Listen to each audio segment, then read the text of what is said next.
Mm, okay, right. So let's just kick off. I was going to actually share with you, as I mentioned to folks before, who the early ones that actually came on to night, but I was going to share the MetaMichael feedback, but unfortunately we've got some folks still on special consideration and also some approved extensions, so I'm unable to do that. But one thing I wanted to do is just, I guess, check in with everybody, because I'm going to it's going to be a quick one today for the webinar. Really, all I'm just going to be taking your time today is talking about the take-home exam. If you've got any questions for that, also talk to you about your activity journals and kind of think from a planning perspective. We know when you've got to have that finished, when the exam starts, when the marks will come out, those sorts of things. And then any questions after that. The one thing I did want to bring up is the idea of what you're actually learning. And does anyone at this point like to share? And I'm sort of referring more to week 5 in the sort of digital space. Does anyone want to share what sort of has stood out for them? Something that they really didn't know that's actually stood out for them so far. Those have actually, I'm assuming, that have actually done week 5, or they're not leaving it to the weekend. So is anyone going to want to share with what stood out for them that they haven't actually learnt and that was brand new for them?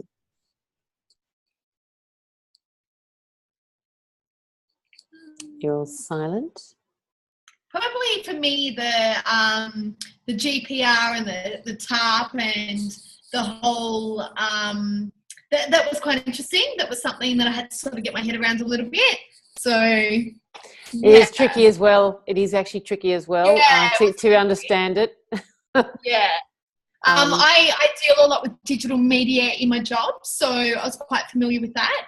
But the whole broadcast media. We've only done a little bit of TV in the past, so working that out was interesting. Yeah. Yeah, well, it's good that you can actually take on board that, so it's not something. Oh, I already know this piece of content. So, yeah, it does. I mean, back in the day, that used to be the metrics media monitor that would sit on your desktop on your TV top, and actually then based on that would be the rating score. It's definitely come along in leaps and bounds in the types of measurement that we actually are applying to TV and to broadcast. But honestly, it hasn't really moved, I'd say, in the last 10 years when it comes to the types and the rating points as well. So that's just because I think they've got a working model. I was quite surprised by stats on cinema. But it's like quite on trend to, in my experience, I had thought that cinema advertising was something that was starting to become a little bit obsolete. But it was quite interesting looking at those stats. Yeah. It is, and I think I think, Nicole, if you think about it, that maybe there's a generation that are coming through that are actually watching videos or consuming videos cinema. Yeah. That the generations are different. There's an expectation of also immersion. Cinema offers immersion that other medias don't. So there is that escapism element to it. We've got 3D, 2D. There are so many sort of applications now to cinema that we probably didn't have previously. Yeah. So I think that's where the stats are actually talking to it. And I don't know if were you actually on the last webinar when I was talking about the generations and the advertising within cinema? Were you on last week's webinar? Yeah, and so there's the idea of who actually grew up with ads and who actually didn't grow up with advertising, and what's the level and tolerance of acceptance, and the fact that I'm going to ignore that and not going to recall it because it's never really been part of my history of watching or being at the cinema. So yeah, that was interesting. Yeah. So that's I think it's all generational really. Does anyone else want to have some? Thanks for that, Nicole.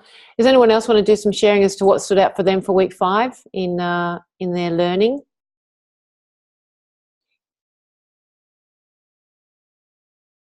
James? I think for me, my company is kind of exploring the more digital space. So learning this and then also being able to apply it at work was actually really interesting. And I was more able to understand the reasons why we were doing some of the things that we were doing at work, because I understand the concepts behind it now. Right. So and what's your role at your work, Jess, if you don't mind sharing with us? What's your role there? No, not at all. I'm a marketing coordinator for a sales and marketing company. Okay. So it's a real estate company, so it's not usually it's not something that you would naturally associate with digital marketing. They're kind of more they've been using the more traditional approaches to marketing. So only in the last couple of years have we kind of been looking at digital, and in the last 6 months maybe we've just been exploring more like display campaigns and online advertising. Funnily enough, the real estate agents are actually starting to use digital more so than, yes, like you said, the last 5 years. Video tours, they've got their own channels now. They've got their own, so a lot of the video elements to it absolutely, make sense for real estate. The tour that you go through before you I mean, who needs an inspection these days when they've almost got the video tours? I know that they do a lot of that in some of the Melbourne suburbs. Definitely sort of like the, more the higher end of the market. They'll actually do a video tour plus the inspection. So it's funny that you say that, because my division is the land division. So we kind of work with the new communities, and virtual reality has become a really big part of it, just kind of showing purchasers what the community is going to look like eventually. Yeah, right. And it's actually this whole week has actually really just been about what we're exploring now in my job, which is very exciting. Oh, it's cool, and that's when digital actually works and is actually complementary for the growth. And I think VR is also a very interesting tech that is. VR used to be big. It was big about 10, 12 years ago, but it was too early. A lot of companies or let's say organisations or sectors didn't actually have to use it yet. It didn't actually have a proper application, and also consumers weren't really ready. It was kind of like a geeky sort of thing. But now there is proper. Now that and that's what happens, and that's what happens within the innovation curve. Is this idea that we're getting off a little bit off topic, but absolutely this happens with the innovation diffusion where. You've got to, say Google Glass is also another example where eventually that technology will actually be used again, but it just always has to have that first mover, and it's not necessarily applicable, but it's it's also for Google, it was a showcase technology, and and now they're actually looking at surgery using Google Glass as well, and actually looking at files while they're actually while they're in surgery. So there's sorts of interesting applications, and and it's starting to be more accepted, and I think the consumers are now ready. Sometimes consumers aren't actually ready for technology. So, but I'm in the tech space, so I love all that stuff.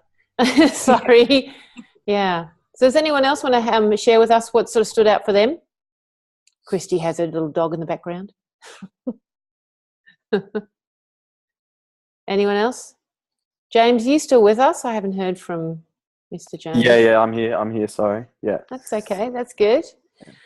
All right. If no one else wants to share, let's excuse me, guys. Let's actually move on. But thanks for that. In any case, okay. So one thing I did need to remind you all about is I'm sure you got an email from RMIT to actually fill out the course experience survey. Did anyone not get an email from RMIT for that? I'm assuming by the silence everybody got that. please, guys, if you could actually do that, it actually helps us as well. It helps us from feedback from yourselves, putting that back into the course. It's something that we'll actually improve in the future. So that's from a tutor perspective, but also from course content, the technology, your accessibility, any other additional feedback that you actually want to give. I would really appreciate it. It's something that we really do need to make sure that we're going to be delivering the best product. Okay.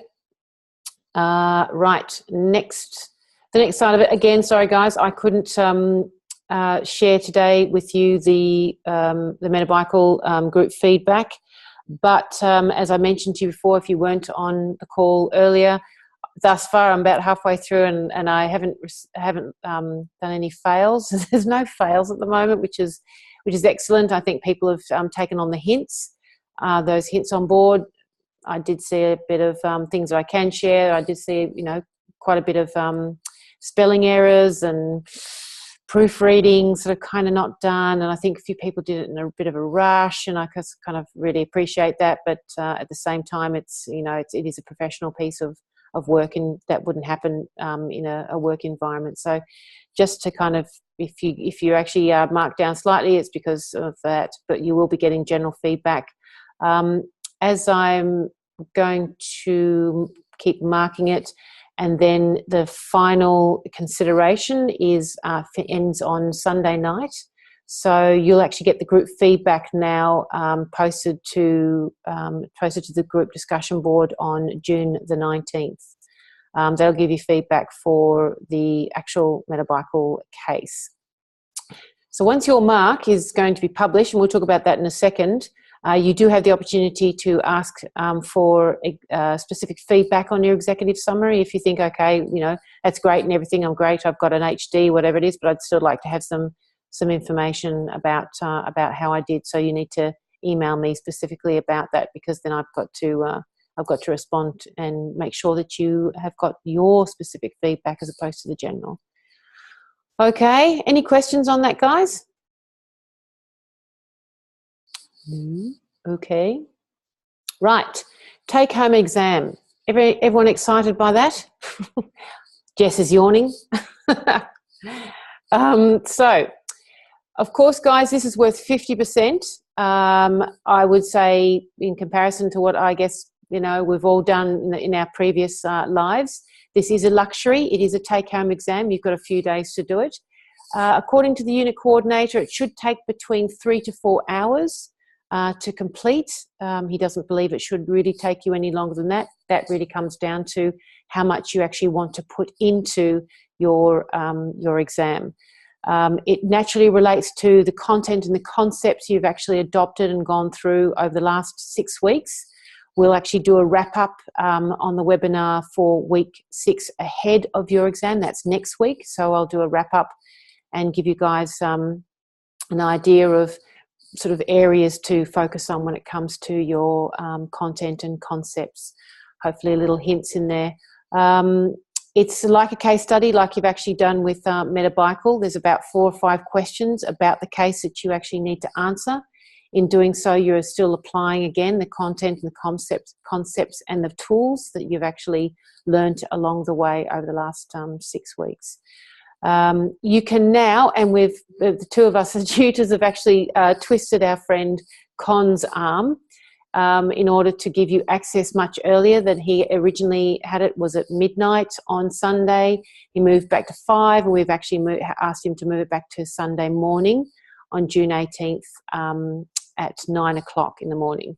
And that's so that you actually have a full day on the Sunday to do your exam, and if you actually wanted to address anything else or actually enhance it during the week, because it actually has to be submitted via Turnitin on Thursday morning by 9 o'clock on June the 22nd.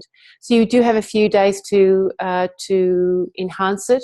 If you wanted to spend, the Sunday pretty much, addressing as much of the questions as you possibly can, and spend, part of the week of that. It of course depends on your commitments and how you like to plan that particular take-home exam. You'll need to complete it in a Word document. And along with that will actually be instructions for the exam. And part of the instructions will be prescribed word count per question, so that, you know, the coordinator's working that at the moment. You know, in some cases, some questions will be maximum of, say, 300 words that you'll need to do, so you can keep things succinct with your answers, so you don't find yourself waffling or actually going into other areas that you don't need to. So you keep it nice and succinct, a bit like, you know, what you're doing with your journals, to be honest. And all marks are going to be released by Friday on June 30th. So that's all marks for everything that you're actually doing. Mainly, it's going to be making sure that we can catching up for marking your take-home exam for all of you. So any questions on that, guys? I have a question, Tanya. With the where it says it needs to be completed on a Word document, does that include a Google Doc as well, or it has to be Microsoft Word? You could do it. That's a good question, Jess. What would be different? The only thing is that you're actually submitting it via Turnitin, so I'm not sure that you can actually do a Google Doc share with Turnitin. You can. You can. Then you can. See, I'm not doing it, so I don't. Yeah, so I don't know that back end that you guys get access to. So if you can, do Perfect. It from that perspective. Yeah. Pretty sure that should be the only reason. Yeah. Anyone else have any questions on the take-home exam? No. So guys, the best thing to do is actually turn up to the webinar next week, because I'll go through maybe a couple of hints or do a wrap up, really. So it'll give you an idea of, okay, how does this look from an overview perspective for your case. No questions? Okay, let's move on then. It's good. So your activity journals need to be completed and shared by Monday, June the 19th at 9 a.m. I'd recommend having it completed by the Saturday, June 17, because there's going to be no extensions granted at all for these. There's no exceptions. And also you get your exam on Sunday, June the 18th. So I'd highly recommend you get that sorted. So I guess from a planning perspective and actually making sure that you spend enough time, spend it on, you don't have to think about your journal on the Sunday or the Monday. You've got literally that all clear to actually dedicate to your exam. So I just recommend it, guys, getting it sorted by Saturday, the 17th, so you don't have to think about it. So yes, it still needs to be shared and completed by Monday. Your journals, as you know, I've been scoring them each week. You don't get in, except for week one, as mentioned in the conversations we've had in correspondence, that you don't get any feedback from week one or week two onwards. So I've been scoring them regardless on your activity. So it's basically based on the activities that you actually completed. So I can actually say if you've shared a complete journal each week, you have scored well already. So that's that's easy money on the 25% assessment. I'll mark your journals holistically from 9 a.m. Monday, June 19th. And then your journal marks are due to be released on Friday night, June the 23rd. So that what we do is that I'll be actually going through them holistically from June 19th through to June the 23rd. And holistically is essentially what I'll be doing is looking for quality of response and gauging of the gauge of learning as well. So we're looking through the progression and how you've actually answered each one and see whether or not you're integrating other elements of what you've learned in the past weeks, if that is actually if that's actually happened in your journals. Don't be concerned about it today. Say, oh my gosh, I've got to go back and actually rejig it. You don't necessarily have to. It's purely up to you. If you've got time to go back to and actually enhance your journals for the past week or the past weeks, you're more than welcome to do so. But you've already been scored, to be fair. So that scoring has already occurred. All I'll be looking for going forward with the holistic approach is actually looking for the quality of those responses. So what I'm doing is I'm actually double checking on my own work to look back at the types of the way you've actually answered it, and the quality of it. So from now on, be as succinct as you possibly can, because that's going to be the part of the quality, because it's actually understanding and gauging the learning that you've gone through.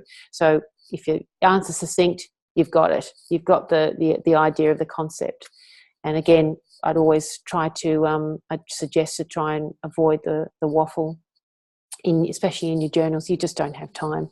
There's too many activities to do in your journals. Does anyone want to have a comment on that? Does anyone want to talk about the journal side of things, considering you've been doing it for 5 weeks? Yeah. Just with going back on them, what if, like, in the instance we miss, say, a couple here and there in the earlier weeks, because they may have been difficult for us to understand, but as the course has gone on, we've kind of gathered more of a knowledge and been able to, make sense of it. Then is it worth going back and completing those ones? Yeah, that's James, right? Is that James? Yeah. Yeah. So James, I would, but you've already been scored based on the number of that you've completed for that week. So that's the scoring's already done. Okay. What you'll get extra marks for, I guess, the quality of your response if you want to enhance it. Does that make sense? Yeah, cool. Yeah. So if you want to actually enhance the ones you've done, I'd highly recommend you do that, because it will bump up your score. Yes. Yeah, cool. Anyone else want to have questions? No, we're very quiet tonight. We're tired. Yeah, Jess is saying yeah. Yeah. Yeah. Kurt. Yeah, Kirsty, sorry. And anyone else want to make a comment today? Because I'm going to sign off. If anyone doesn't have any more questions, if you've got some more on the personal side of things, of course you know where I am via email, or you can actually post it, of course, to the discussion board. But really, guys, I just wanted to talk you through really the take-home exam more than anything else, and journals and how that all fits into it. So if there's no more questions, guys, a quick one for tonight, but thank you very much for turning up, and great to see everyone, and good luck for the rest of your week, and I'll be doing a wrap-up next week on next week's webinar. Okay. I'll see you later, guys. Bye-bye. Thanks, Hannah. Bye. Bye.